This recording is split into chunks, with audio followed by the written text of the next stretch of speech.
Assalamualaikum warahmatullahi wabarakatuh. Sobat muda, bertemu lagi di channel The Young Ideas STI Swasta Mandiri Surakarta, di mana sobat muda bisa menyampaikan ide, gagasan, impian, dan kritik di channel ini.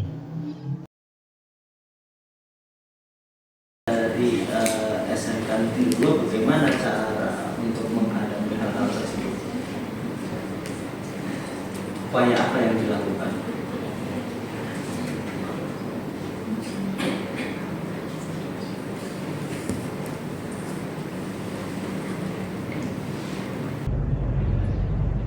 Upaya yang dapat dilakukan agar siswa-siswi SMK 2 Negeri itu tidak keseringan scroll TikTok terus, yaitu perlunya membiasakan diri mereka dan membuat jadwal bagi mereka dalam kehidupan sehari-hari untuk mengurangi penggunaan aplikasi TikTok dalam kesehariannya.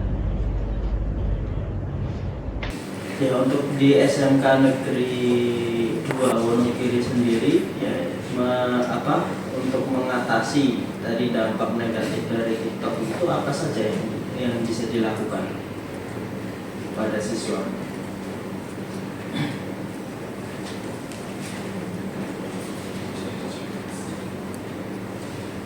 Yang pertama, diadakannya penyuluhan tentang dampak negatif TikTok secara mendalam kepada siswa-siswi SMK 2 Wonogiri, karena pasti sebagian dari mereka belum tahu apa dampak negatif dari video singkat atau apa yang berhubungan dengan TikTok.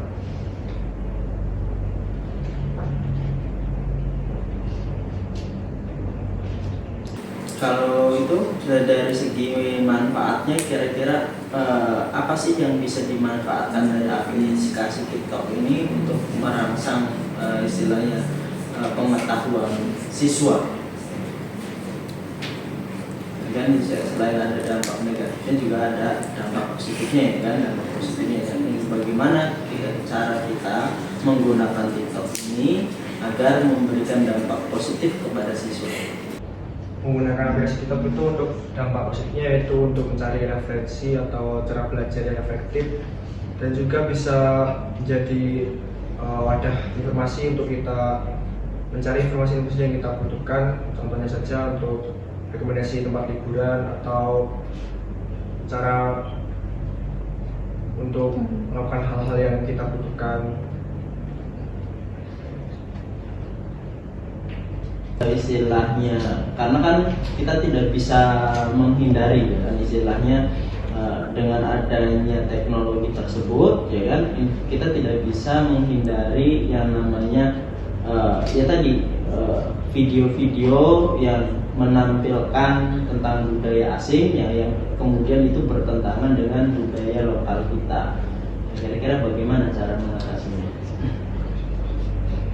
Untuk cara mengatasinya, mungkin kita menjadi lebih berfokus pada budaya kita sendiri, tentang cara untuk melestarikannya, cara belajar juga, dan mungkin juga untuk budaya asing boleh dipelajari, namun menurut saya budaya kita juga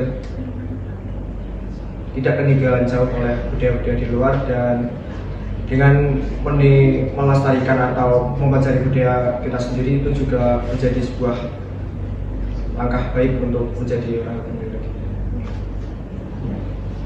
Tadi juga disebutkan bahwa TikTok itu kan istilahnya video yang instan, kan, hanya berdurasi pendek yang hanya istilahnya menjelaskan tentang intinya saja, sehingga sebenarnya apa sih dampak dari kita hanya melihat video yang berdurasi pendek dan hanya berisi sesuatu hal yang inti saja tanpa kita lebih mengetahui detailnya?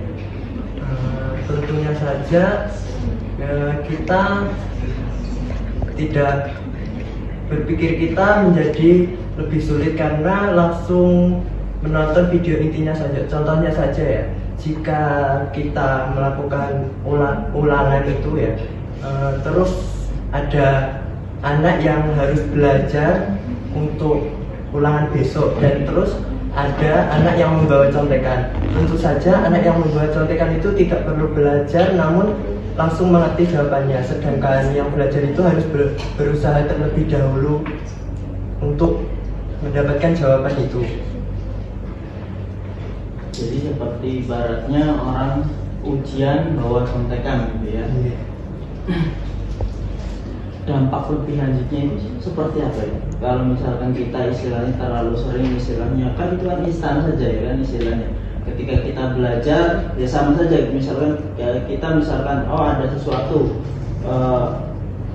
kita pengen ada suatu pertanyaan apa sih katakanlah bank itu ya. Nanti kita istilahnya definisi bank kemudian kita tinggal ketik ya kan di Google kemudian itu keluar ya, itu kan sesuatu hal yang instan ya, sesuatu hal yang instan. Atau misalkan kita pengen mengetahui sesuatu ya kan kemudian ya sudah kita ambil saja istilahnya kita googling saja. Nah, dari situ kan kita langsung mendapatkan inti dari pertanyaan tersebut yang tanpa kemudian kita mengetahui detailnya. Kira-kira dampak kedepannya itu akan seperti apa pada generasi kita? Tentunya dampak kedepannya akan membuat generasi itu tidak mau berpikir lebih dalam lagi. Tidak lagi. Dan tentunya juga akan mematikan cara berpikir dan untuk kedepannya juga berdampak negatif bagi diri kita sendiri ya juga tidak mau berusaha seperti jika ada tugas atau hal-hal yang perlu disiapkan tinggal googling atau tidak mau berusaha dan terus-menerus menjadi ketergantungan pada aplikasi-aplikasi atau googling tersebut. Dalam kaitannya teman-teman sebagai seorang pelajar ya tentunya dalam belajar kira-kira menurut teman-teman sebaiknya ya, kita itu belajar dengan memanfaatkan teknologi yang sudah ada ya seperti TikTok, Google dan lain sebagainya atau kita justru sepertinya kita masih perlu dengan membaca buku referensi itu. Menurut saya lebih efektif itu membaca buku karena dengan membaca buku itu kita dapat mengetahui informasinya lebih dalam, sedangkan contohnya kita googling langsung menyaring jawabannya dari Google tersebut sehingga kita tidak mendapatkan ilmu dari membaca tersebut. Ya baik, terima kasih atas pemaparannya dan juga jawaban atas pertanyaannya. Kita berikan applause terlebih dahulu. Ya, 6 presentator sudah mempresentasikan ya. Jadi tema hari ini sepertinya lebih banyak membahas tentang karakter dan sosial media, kemudian itu ya teknologi ya. Teknologi ya, memang teknologi pada saat ini itu sangat mempengaruhi ya. Tadi dijelaskan ada generasi strawberry ya. Generasi strawberry yang diakibatkan ya karena pola asuh, kemudian pengaruh teknologi dan lain sebagainya. Kemudian tadi dijelaskan juga tentang TikTok ya, pengaruhnya kepada siswa dalam hal belajar. Kemudian juga tadi dijelaskan tentang mental ya, itu menjadi perhatian kita ya, dalam dunia pendidikan tentunya itu harus kita perhatikan ya, karena itu sangat mempengaruhi sekali dalam untuk ketersediaan sumber daya manusia yang kita miliki ya, karena Indonesia ini surplus ya, surplus Gen Z ya, sehingga itu menjadi peluang dan tantangan. Peluangnya adalah tenaga kerja kita banyak ya, tenaga kerja kita banyak, tetapi kalau misalkan tenaga kerjanya banyak, SDM-nya banyak, tapi kalau mereka tidak siap dalam dunia pekerjaan, itu pun akan menjadi permasalahan ya, akan menjadi permasalahan.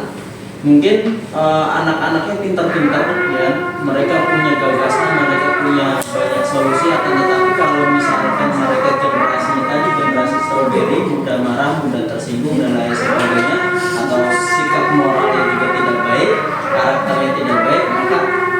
ilmunya itu menjadi kurang bermanfaat, ya, menjadi kurang bermanfaat. Itulah dampak dari karakter, sehingga pendidikan karakter itu menjadi sangat penting karena itu sesuatu yang dasar, ya, sesuatu yang dasar. Kalau kita pengen membangun bangsa ini, ya kita harus membangun dari dasarnya, ya. Indonesia ini banyak kok orang-orang pintar, ya. Buktinya ya, kalau lulusan luar negeri itu mereka banyak, ya kan, pasti kumlot dan lain sebagainya. Artinya apa? Artinya secara SDM orang Indonesia itu pintar-pintar. Hanya saja ya itu tadi kendala karakternya, ya, karakternya. Nah, teori sebagus apapun yang kita kuasai, hukum, politik, ekonomi dan lain sebagainya, itu tidak akan berguna kalau misalkan karakternya adalah karakter yang buruk, ya. Hukumnya sudah bagus, orang yang korupsi seharusnya ditangkap dan lain sebagainya, tapi kalau yang menjabatnya, ya, itu memiliki karakter yang buruk, ya kan, mudah disuap dan lain sebagainya, ya akan menjadi percuma. Yaitu hasil dari pertemuan kita sekarang. Semoga nanti mendapatkan hasil yang terbaik. Terima kasih. Assalamualaikum warahmatullahi wabarakatuh. Waalaikumsalam warahmatullahi wabarakatuh.